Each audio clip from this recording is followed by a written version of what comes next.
मुफ्ती साहब, अगला सवाल ये है कि चारों इमाम बरहक हैं और एक इमाम की हम लोग इक्तदा करते हैं, चारों इमाम की इक्तदा क्यों नहीं कर सकते? और जो किसी इमाम की इक्तदा नहीं करते हैं क्या वो जहन्नम में जाएंगे? देखिए, चार इमाम हैं और चारों बरहक हैं। इन अइम्मा में जो इख्तिलाफ है ना, वो अकीदे पर इख्तिलाफ नहीं है। इनमें जो इख्तिलाफ है वो फुरूई मसाइल में है। 1,24,000 कमोबेश अंबिया अलैहिस्सलाम आए ना, तो जब सारे बरहक हैं, आमन्तु बिल्लाहि व मलाइकती व कुतुबी व रुसुली, मैं ईमान लाया अल्लाह पर, रसूलों पर, फरिश्तों पर, तो हमारा ईमान कितने नबियों पर है? सारे नबियों पर है। 1,24,000 कमोबेश अंबिया अलैहिस्सलाम हम सबको मानते हैं कि नहीं मानते? अगर कोई इंसान किसी एक नबी को ना माने तो उसका इस्लाम से ताल्लुक रहेगा? लेकिन हम जो फॉलो करते हैं वो अपने नबी सल्लल्लाहु ताला अलैहि वसल्लम को ही करते हैं। अल्लाह के नबी के अलावा किसी दूसरे नबी को हम फॉलो नहीं कर सकते। बरहक तो सब है, लेकिन फॉलो जो हम करेंगे वो सिर्फ अपने नबी सल्लल्लाहु ताला अलैहि वसल्लम को ही करेंगे।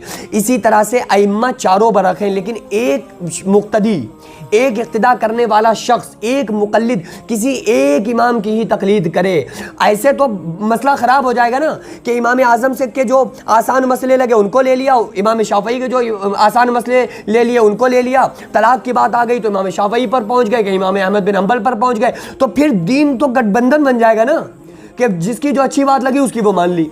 तो इन हजरात ने जो फुक़हा रहे हैं, इन चारों अइम्मा ने हमको कुरान और हदीस की रोशनी में मसाइल को समझाया है।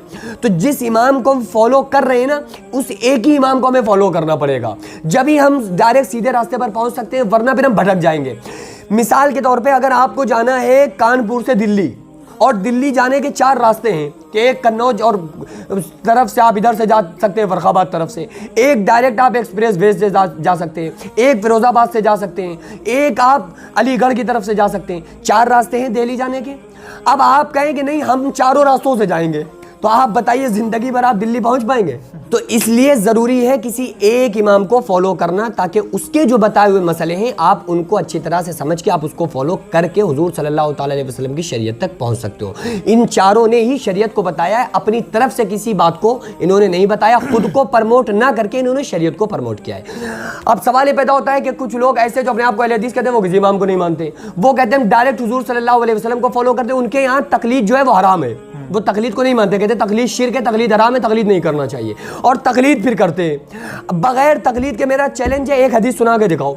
वो बड़ा बुखारी का बुखार इन लोगों पे ज़्यादा चढ़ा होता है कि बुखारी में ये हदीस है। बुखारी में अगर कोई हदीस है तो उसमें सनद भी है ना। जब तक आपको उन रावियान पर भरोसा नहीं होगा, जब तक क्या आप हदीस को नहीं ले सकते, वरना तो हदीस मौजू बन जाएगी ना।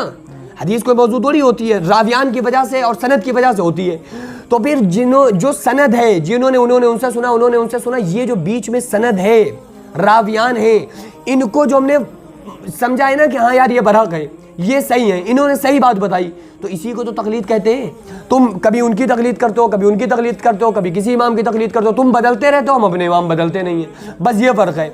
तो बहरहाल जन्नती और जानमी ये अल्लाह तबारक व तआला के इख्तियार में है, किसके लिए क्या फ़ैसला करे मैं नहीं कहता, लेकिन इतना ज़रूर है कि इन अइम्मा के बग़ैर आप शरीयत के मसाइल तक नहीं पहुँच सकते। आप फिर इधर उधर डुबके ही खाते रहोगे। आप ये देखिए ना कि जिन लोगों में तकलीद करना शिर्क है, जिनके यहाँ तकलीद हराम है, वो बताओ जमात से नमाज पढ़ते हैं कि नहीं पढ़ते हैं? फिर वो इमाम ने कहा अल्लाहु अकबर, तू उठ तो उठा, मैं झुक तो झुका, तो ये क्या है? इमाम ने समी अल्लाहु लिमन हमीदा कहा तो उठ गए, इमाम सजदे में तो सारे मुक्तदी सजदे में, ये क्या है? यही तो तकलीद है। तुम एक मस्जिद के 6,000 रुपए लेने वाले की तकलीद तो कर लेते हो, लेकिन इमाम आज़म की तकलीद करने में तुम्हारे पेट में दर्द शुरू हो जाता है।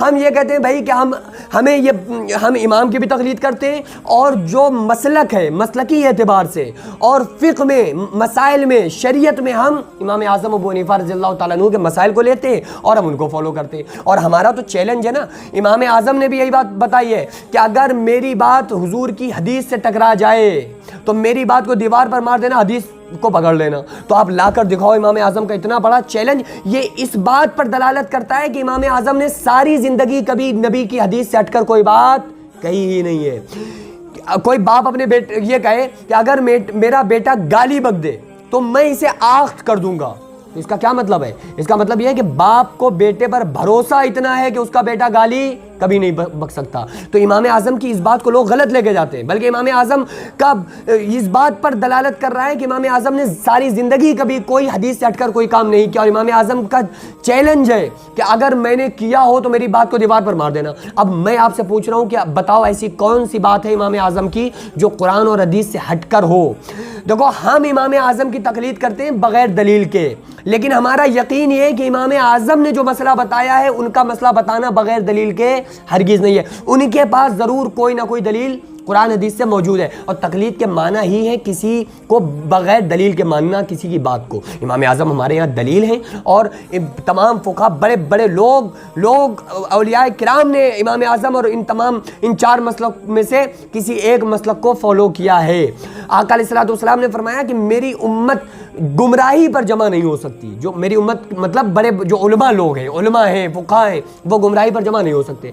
तो ये 14 सदी से जो कोई जितने भी हम औलिया किराम और तमाम बड़े बड़े उलमा जो आए हैं, तो इन चार अइम्मा में से किसी एक को फॉलो तो करते आए हैं ना। तो आप बताओ ये कैसे गुमराही पर जमा हो सकते हैं? अब आप निकल के आ रहे हो नए अपनी बातें लेकर, तो जाहिर है कि आपकी अपना वो मसला है। लेकिन हमारा मकसद ये है कि इमाम आज़म की हर बात कुरान हदीस की रोशनी में है, लेकिन एक ही इमाम को फॉलो कर सकते हैं, बार बार इधर उधर आप किसी इमाम को नहीं कर सकते। अगर आप इमाम आज़म को कर रहे हैं तो फिर आप सारे मसले उनके माने। अगर कोई इमाम शाफ़ई को फॉलो कर रहा है, अगर कोई शाफ़ई है तो सिर्फ इमाम शाफ़ई की माने। हाँ, एक मसला है उदूल करना, वो फिर मुफ्तियान किराम के किस मसले पर कहीं उदूल जायज़ है, तो वो एक अलग मसला है। बहरहाल अवाम जो है, और अवाम व ख़ास कोई भी हो, वो एक ही इमाम को फॉलो करे, बाकी इधर उधर गठबंधन नहीं कर सकते। कभी इधर उनकी मान ली, कोई बात उनकी अच्छी लगी उनकी मान ली, उनकी बात अच्छी लगी उनकी मान ली, ऐसे तो दीन बर्बाद हो जाएगा।